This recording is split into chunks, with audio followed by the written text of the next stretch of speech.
Hello and welcome to The Front Page. I'm your host today, Tom Kerr, and on today's show we'll be talking betting revolutions, changing habits among Cheltenham racegoers and Grand National weights. But before we get on to the meat of today's show, we have to pay a tribute after the tragic death of Michael O'Sullivan, who suffered a fall at Thurles earlier in the month and passed away over the weekend, just days before his 25th birthday. Tributes poured in from across the racing world, led by his family, who described him as an extraordinary young man, full of kindness, integrity, ambition and love. In a week where we also lost Joe Somers-Smith at the age of 53, we at the Racing Post pass on our deepest sympathies to all those affected by the loss of these two men who had contributed so much to the racing world and who had so much more to contribute. For today's show, I'm delighted to be joined by Pete Scargill, welcome, and Jon Harding. Let's dive into it. Let's talk about our first subject, which is Andrew Black's column last week, in which he talked about a revolutionary idea to innovate around betting on racing, something which is, of course, something that the sport thinks and talks about a lot. Pete, why don't you tell us what Andrew Black, of course, the co-founder of Betfair, had for us? Yes, we talk a lot about revolutionising things and then not doing it. So the fact that someone of Andrew Black's reputation and calibre, with, like you say, with his background at Betfair, sparks more interest than if it was coming from someone else. So Andrew Black's position fundamentally is that each way betting, I think he said, was a dinosaur fit for extinction, i.e. it offers the punter bad value, bookies like it, tends to work in their favour, and it's not gripping enough, it's not exciting enough, it's not dynamic enough in a market where other sports are offering different products. You know, your bet builders in football, for example, which has really captured that market. So his proposal was to do away with each way betting, essentially, and you would have a performance bet, i.e. you'd place your bet, and depending on how your horse performs, you'd get a payout. So it's not a strict each way bet. You're not doing a win and place element. You're doing a bet, and then depending how it is, it grades down. And he put forward different ways that you could potentially work that. But he also, quite interestingly, and I think this is something that perhaps has been a little overlooked in some of the commentary in it since, is that he talks about if you did it properly, you could make it a thing of it during a race day, and you could capture the audience, and you could excite them through the day and keep them engaged with the racing as a product. So many people talk about the race day needs to be more exciting, there needs to be more there. We'll put on a concert, for example, which is great, but obviously a lot of people come for the music and the racing is a side act, whereas this would be something that would keep people engaged throughout the day. So yeah. I think it was quite a multi-layered proposal, and I think we need innovation. We need different ways to attract people in, because horse racing has an older audience in terms of its betting audience, and it has a disproportionate number of larger bettors in terms of the people who place the bets on racing. So you need new ways of capturing people to get them engaged with the product. Otherwise, we're going to keep sliding down the scale in respect to other sports. We haven't really had any sort of major evolutions of the betting product since Betfair. And I wrote in an email that went out to subscribers at the weekend about my recollections of the sort of noughties when all of my sort of peers my age were on Betfair. Yeah. Even people who weren't sort of gamblers were on Betfair, because the novelty of it, the structure of the bets, the possibility of trading your way to success, having a green book, really sort of grabbed people. Beyond the idea of just a straightforward bet, with a bookie at the racecourse. Yeah, I found it interesting that I didn't realise, because obviously I've been brought up in horse racing slightly different. I didn't realise that it would have captured people in such a way, and it shows you that it can be done. With everyone, honestly, like people, the number of people I spoke to who sort of said, "I've got a Betfair system." It really sort of captured the sort of zeitgeist, particularly if you were, among the sort of people who, might have an interest in sort of financial markets today, or who might have an interest in other sort of sporting markets. It's very interesting. It's a bit like spread betting, of course, what he's proposing. There's an element to that to it, yeah. But I suppose the distinction being that with spread betting, your losses can multiply quite quickly. This would be one that sort of. But yeah, there's nothing wrong with riffing off spread betting to create a product. Yeah. Now, it doesn't have to be completely new, does it? I mean, Betfair was only moving off something from financial markets into a betting market, wasn't it? Yeah. It was a riff on that, really. Yeah, so, of course. I think it's something that should be looked into as a possibility, and maybe someone will be bold enough to offer it and see how it goes. Maybe like a racecourse would do it. Could you see someone like Ascot doing it, for example? They're normally quite game for these kind of things. Yeah. Just to see how it works, because anyone that just says, this is silly. What's the point? We just like backing horses to win a place. It's not going to push racing back in the direction it needs to go. It's not gonna move racing as a betting product back in people's favours to make it more interesting for people, is it? Otherwise, no. And one of the things I think is quite clever about this is, I think one of the difficulties with a lot of sports betting, but this applies to racing betting like others, is that it's very binary. You win or you lose. Obviously, each way betting gives you more chances to win, but still, nonetheless, there's a very high probability. You hand over your money, you watch the race, and then you go, oh Christ, it's gone. And I think that's potentially a challenge, particularly if people are sort of well exposed to things like stock trading, which is becoming much more sort of mainstream, particularly in the US, where retail trading has exploded. People are used to seeing these things as an investment, and they're quite happy to gamble in the sense that they're taking risks and they know there's a chance. It feels there's more education. If you have to put more brain power into it, almost. Yeah, absolutely. And there's a spread of outcomes as well, isn't there? John, you did a really interesting piece last year about the sort of decline of Betfair, I think it's fair to say. Yes. Yeah. The exchange part of it, anyway. Yeah. Well, the exchange part. Yeah. Sorry, I'm still of the generation that when I say Betfair, I mean the exchange rather than the sportsbook. We should clarify there.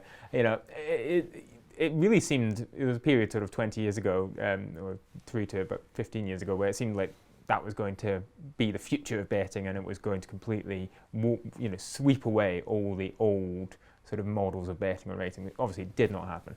Yeah, it was this massively revolutionary product, and I think now it's almost a cautionary tale of, even when you have a brilliant innovation like that really does capture the imagination and have a huge following from big punters to regular punters and small staking, it just shows that you do have to keep freshening things up. One of the sort of the evidence that I was getting from people that were using the exchange regularly was perhaps it hadn't had enough love and enough development in that time from that core product, which was very good, by the way. And I think that's kind of what Andrew Black is alluding to here, is that other sports, for instance, football, and Pete quite rightly mentions bet builders, it used to be you back the outcome of the game, or you have an accumulator and that's sort of it. Now you can bet on everything, pretty much players' sock height, how many times the ref falls over. You can really bet on anything, and it lends itself to that. Football, in a way, racing perhaps doesn't, but that doesn't mean that there's not things that can be done to sort of improve that offer. People have tried to bring bet builders to racing, but I think it's a challenge because there's an immediacy to it in football, isn't there? How many corners is someone going to get? Is someone going to be a first goal scorer? Yeah. You can stack together these different outcomes in a game in a way that racing is much harder. People have tried to do it with sort of sectional timings and top speeds and everything, but it's not as immediate, it's not as visual, so you can't necessarily see that your bet is winning. It's just been difficult to sort of replicate that in racing, hasn't it? It's harder because football is 90 minutes and you're sat there looking at your bet and you're watching a game over a course of an hour and a half, slightly longer, and you're ticking things off, and that's part of that experience.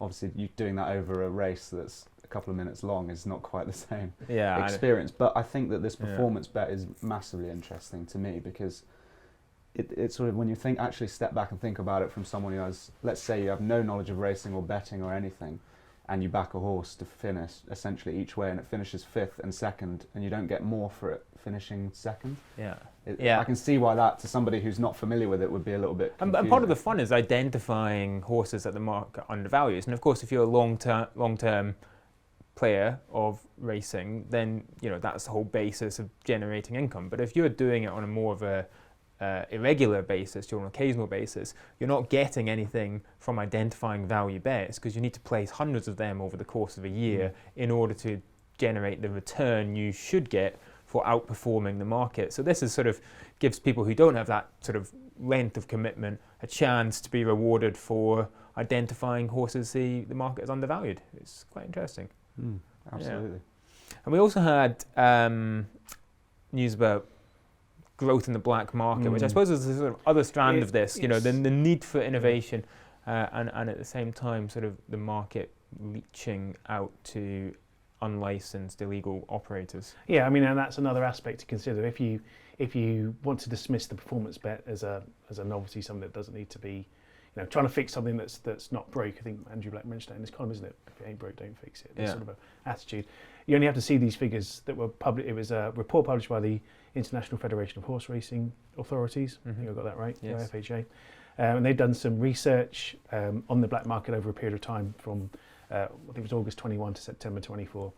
And they'd monitored 22 black market sites, unlicensed, unregulated sites, and they'd found that in that period there was a 522% increase in unique visitors during that period. 522%. Yeah, that's crazy, isn't it? I mean, even from a small base, which I think they said that's huge. And there was 131% in traffic as well. I mean, these sites are capturing people, enticing people. They are going there because they are struggling to place bets or to get bets on of the size they want in the regulated market. I mean, I got a call from a trainer last week who said, "Oh, I see you're writing about the black market again." And he said, "You know, one of the things that annoys me is that I can't get a bet on my horse. You know, I called up Bookie the other day to place £50 each way on my horse, and I got knocked back for, you know, pennies in the end." And sort of what he said next was the concern to me. He said, "You know what? I can't really be bothered anymore. I can't really be bothered. You know, what's the point? What's the point in putting myself through all of this? But, you know, and that's to bet. And that's as much of a concern as people going away to the black market. It's an environment where people are being disincentivized and blocked, and they're just thinking, why bother? I don't need to have a bet. Why bother?" Yeah. And that is troublesome. There's so much friction in it now. You know, there's affordability checks, there's anti-money laundering checks, there's obviously restrictions that bookmakers place on accounts they don't want to take. There's documents you need to submit when you withdraw money. You know, some of this is by bookmaker choice. A lot of it is regulatory requirements. But you're absolutely right. You know, if you're in a situation where sort of engaging with your hobby is so onerous, then.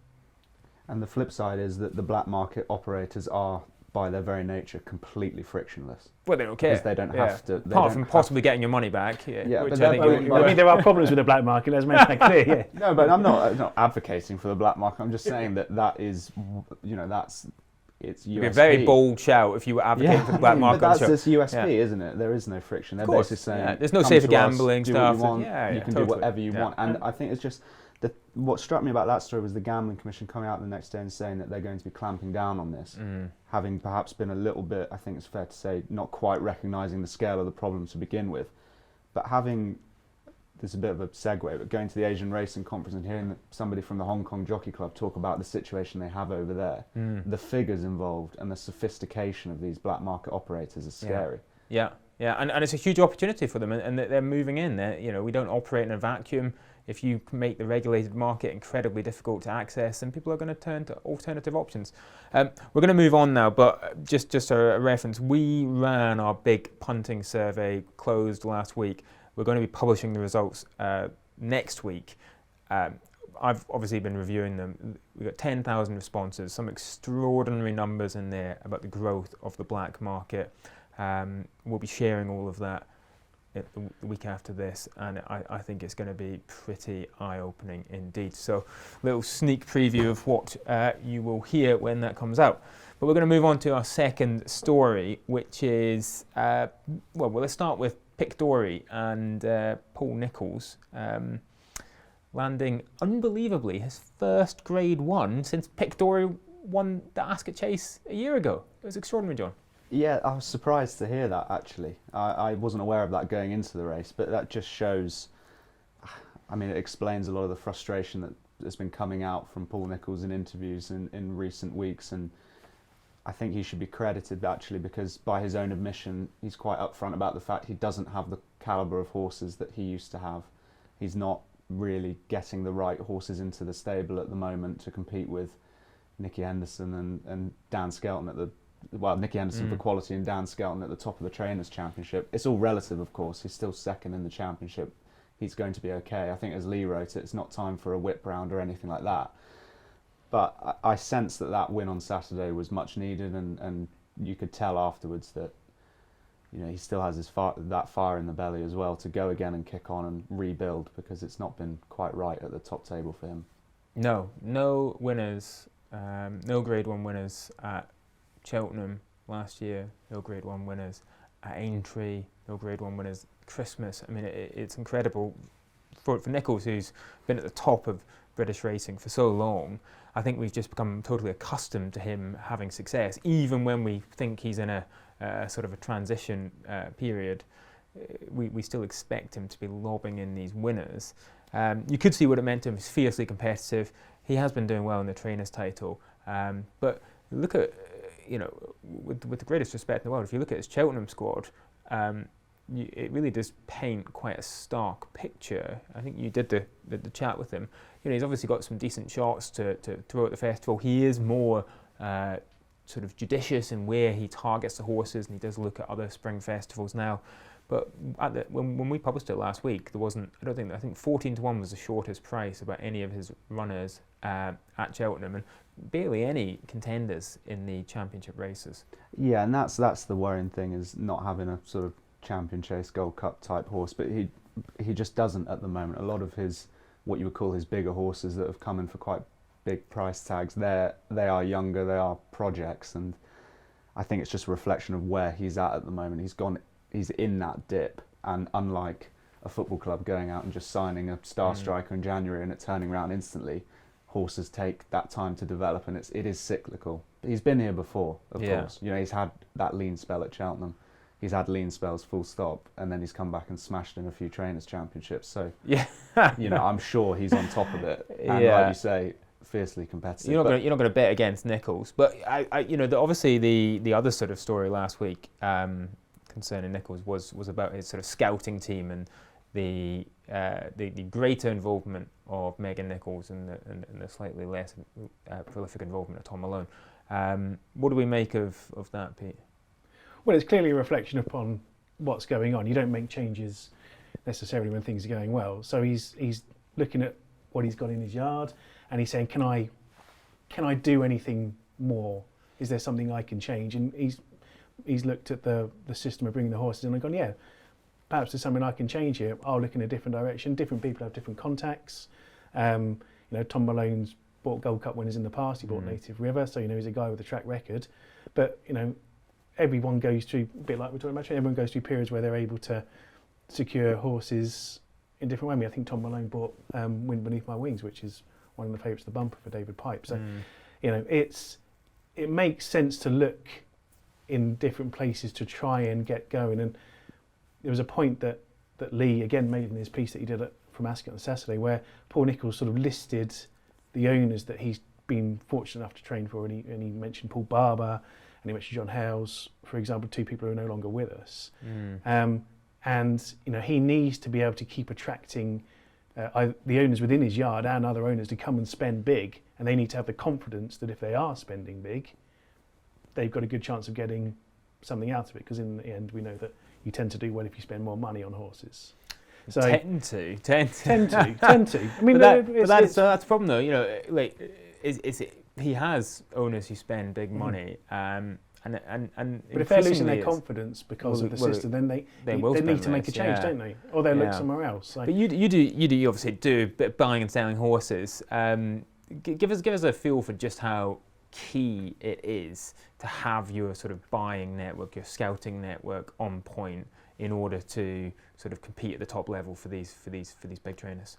Well, I mean, I think particularly with national hunt racing, which is an area I'm not as involved in, shall we say, the period from when a horse is born to when it reaches the racecourse is obviously longer than it is on the flat. So you're getting information all of the time. You're getting horses through different sets of hands. They're going through different places. A lot of it happens off the track or in different countries with France. So you need to be able to have people on the ground, and you need to be able to be the first person to get wind of a horse. And then you need to be able to know that if you do, you can send it up the line and someone can buy it. Because it's all well and good finding a horse, but if you've got no one to buy it, then it's equally not, you need to have the clients. So for someone like Paul Nicholls, he was so successful back in the early 2000s with buying those horses from France. Him and Anthony Bromley had this great system where they were able to pluck all of these horses. Other people have moved into that situation because they saw how successful it was. So you can't, he's got to innovate. I mean, he talks a lot about Sir Alex Ferguson, doesn't he? He's an owner in his yard,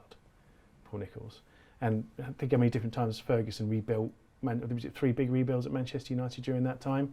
When he noticed things weren't going right, he made decisive changes. So I think it's within the context of things just not quite singing, and he's just trying to look for a different angle on things. And Megan Nicholls will have a different set of content. She'll know different people. She'll have access to different yards and different setups. So it makes sense to bring somebody new in to try and just get it singing a little bit more, because he's just offbeat at the moment, isn't it? Yeah, 600k behind the trainer's title. He got 5 in the Grand National though, John. So it's yeah. I mean, if he wins that, if he gets a 1, 2, 3, 4 in that, then suddenly it's a different conversation, isn't it? And he's got good chances as well. Yeah, he'll throw a few darts at the Scottish National, as he often does as well. Yeah, and he'll have a good squad for Aintree. That is part of it. He's quite. If he doesn't think he can compete with a horse at Cheltenham, he will save them for. You sense somewhere else. Nothing's going to fire up Paul Nicholls more than a bunch of journalists talking about what a tough time he's having. Yeah, and this sounds like a stupid thing to say, but Nicholls loves winning. Yeah. In terms of trainers, I haven't come across a trainer who just loves winning any race, loves it. So that chance to prove people wrong and to win more, that's right up his street. Let's turn to Cheltenham. It was a really interesting story that we covered last week about some of the changing habits of racegoers at the festival, which was sort of based on some Irish sort of travel operators giving some feedback where they were saying that what they're seeing is that there's fewer and fewer people going for all 4 days. Lots of people go for the Tuesday and Wednesday. Some people go for a day trip on the Friday or overnight on the Friday. It feels very much in line with what we've all seen happening at Cheltenham over the last few years. The first couple of days always fantastic. The Gold Cup day, brilliant. Thursday, struggling. The atmosphere in town, not anything like what it used to be. Obviously, accommodation costs are so high. But it's really changing the character of the festival, John, isn't it? It is, yeah, but none of this is particularly surprising, I don't think. We've covered it at length about the cost of accommodation. I mean, you're talking hundreds and hundreds of pounds. Attending the festival is an expensive thing to do. Yeah. And you can say all you like that it's in keeping with other sporting events, etc., etc. But the reality is, if it doesn't make financial sense for people to go for multiple days, then they're going to cut back or just stop entirely. And I think that's just what's happening. I was thinking about this because we work in racing and we work within the confines of our experiences within racing, right? How many other sporting or leisure pursuits would you go for all 4 days? I was thinking like a test match was the only thing I could think of off the top of my head. Would people go for 4 days of the Open? People go to World Cups and. I mean, if they're Scottish fans, they don't spend that long there. But if, that's once every 4 years, though, isn't it? Well, I'm just trying to think whether it's a Cheltenham thing, i.e., people aren't going to Cheltenham because Cheltenham's too expensive, racing's rubbish at Cheltenham, experience is rubbish at Cheltenham, my car gets stuck in a car park at Cheltenham, or whether it's a general thing that people don't go to these things as a broader, and therefore is it racing is only following that, and therefore Cheltenham and whoever need to adapt to the fact there's a changing dynamic of people. It's quite a full-on week if you do it properly.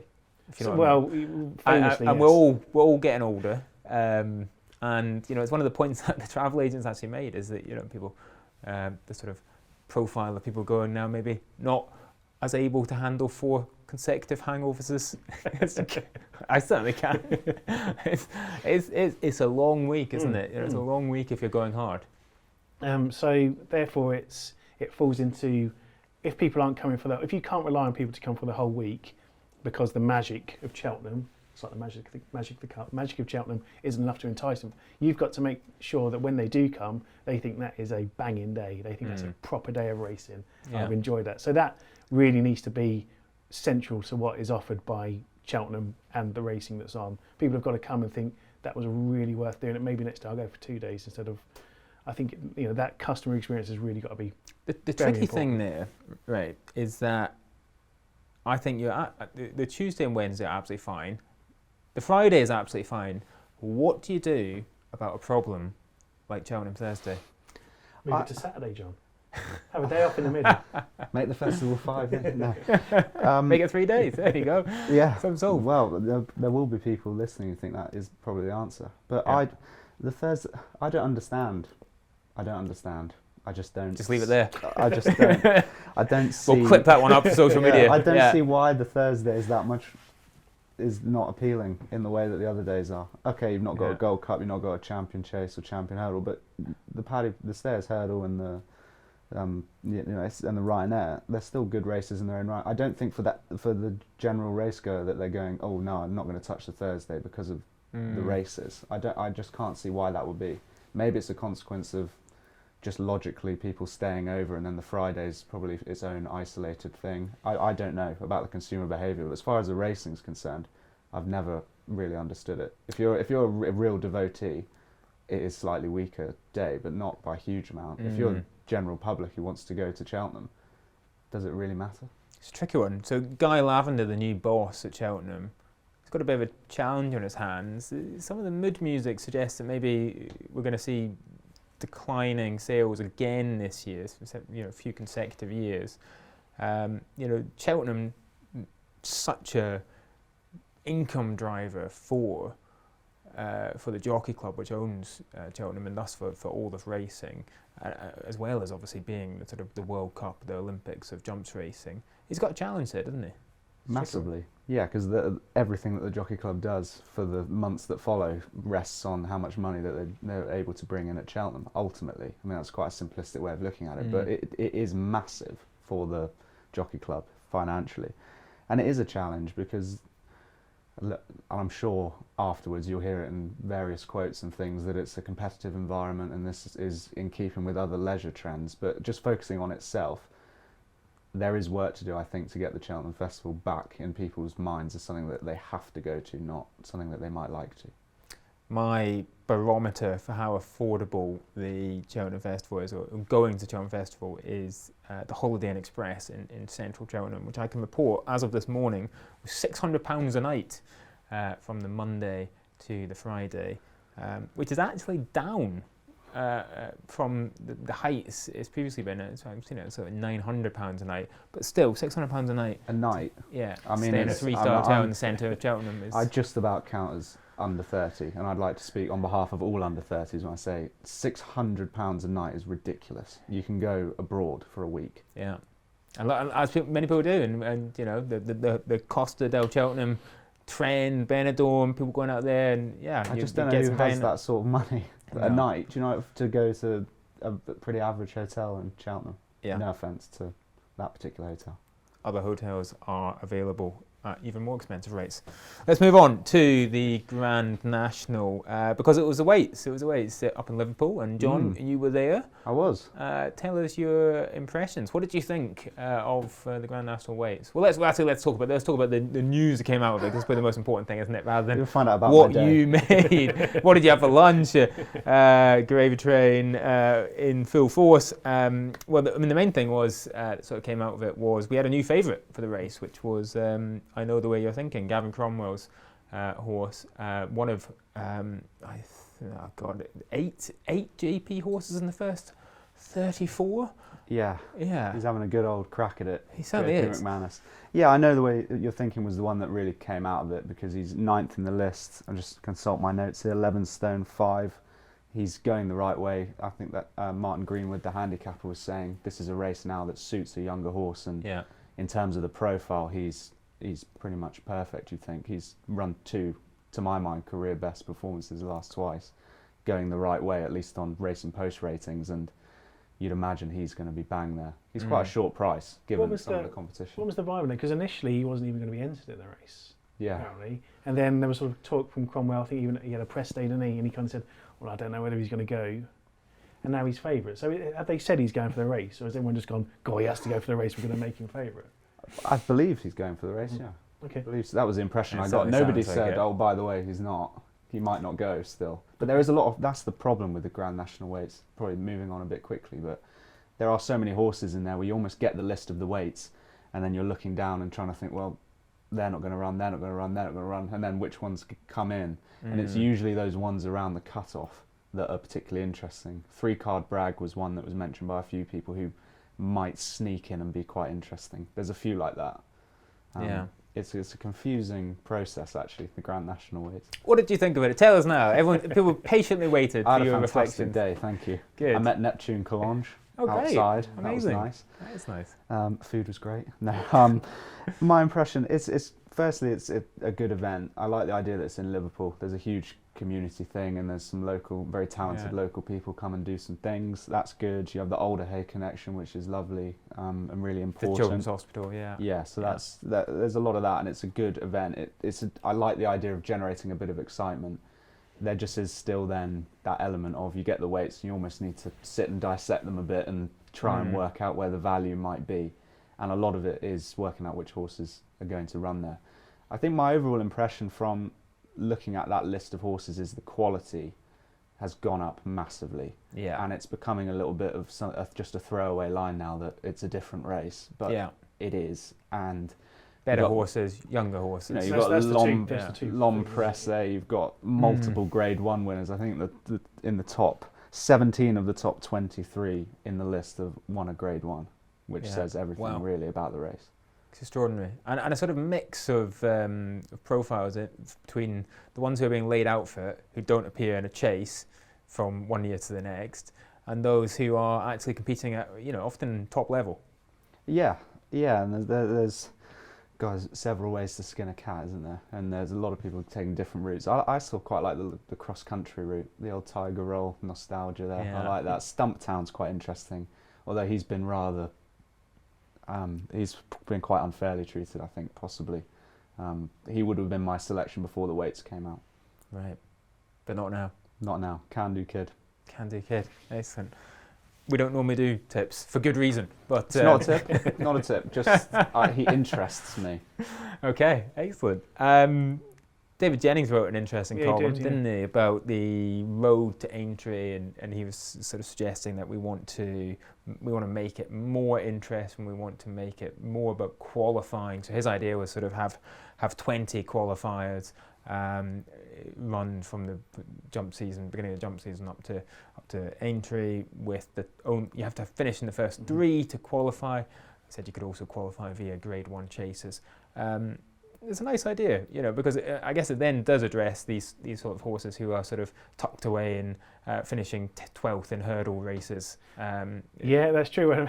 It's David Jennings who always used to criticise the Pertemps final Yes. at the Cheltenham Festival. Yeah. He's all for qualifiers now. I mean, I can see why. It does feel a bit Pertempsy. Yeah, but at the same time, Lee has been a long time proponent of winning you're in certain races. I think there is a good thing to be said for generating more interest throughout the season about the Grand National. The Grand National is the biggest race of the year. Biggest race, isn't it? Yeah. So if you're generating interest throughout the year, if you're getting people thinking about it and talking about it all the way through the year, is that not of greater benefit than you've got the entries and then you've got the weights, and as John said, a lot of the bit after the weights is everyone trying to figure out who's actually going to run, what's in, what's not. You've actually got a better idea before Aintree arrives who might be participating. Now, I can see that. I mean, David Carr did a fascinating front runner email, the email that goes out to Racing Plus subscribers. We just sampled a random group of people who happened to be walking past I think it was Lime Street Station he was at, and most people kind of said, I don't really follow the Grand National, or Red Run won it, all this sort of stuff. A couple of people said, yeah, it's interesting, I like going, it's a good day. But would having more stories about the Grand National, would have people having a better idea, if they happen to be turning on ITV Racing, they know that this horse might end up in the Grand National. Is that a better way of generating interest and sort of momentum Yeah. behind stuff. I There don't is know, a- rather than yeah. tucking a horse away. So if Intense Raffles wins the Grand National this year, like you say, he's been unsighted in 2 hurdle races so far. He's obviously got to have another run to qualify. But then it's almost that it's all about that day, and it's sort of in its own bubble, just that event, and then it goes away. There for isn't generous. really any build-up other than past winners Yeah. coming again. Yeah. Do winning your in races really cut through though? Well, I don't. Do you find- I'm not. I'm not saying everyone's going to be tuning in to watch the Badger Beers chase go and call. We're going to see the Grand National horse Yeah. in it. But I'm saying It's a if it's more, if there's more going on, if there's more, if you get a better idea of what the field is, maybe the Racing Post does a running Grand National. I don't know. I'm not the editor. That's why you make the decisions, and I don't. Ideas welcome. I'm just saying you make the Grand National a more than a one-day event. You make it it's all part. I mean, a bit like Cheltenham. People always go on about the whole build-up. Everything's about Cheltenham, but then everyone loves Cheltenham Festival. So you can't have it both ways. I'm just wondering whether what DJ's saying is where you make it more of a thing, it then becomes greater than it has been and where it should be. Well, I think I in a can see the very theory neat behind segue to the top of the show, we've got to try new things. Precisely. What finer place to leave it. Thank you very much, gentlemen, for your time, and thank you so much to you at home for tuning in. Please do come and see us again next week when we'll be chewing over the biggest stories from the racing world. And in the meantime, there's a whole host of other fantastic video content coming out on the Racing Post over the coming days, including our latest Cheltenham In the Know, which will be online very shortly indeed. Until then, thank you very much.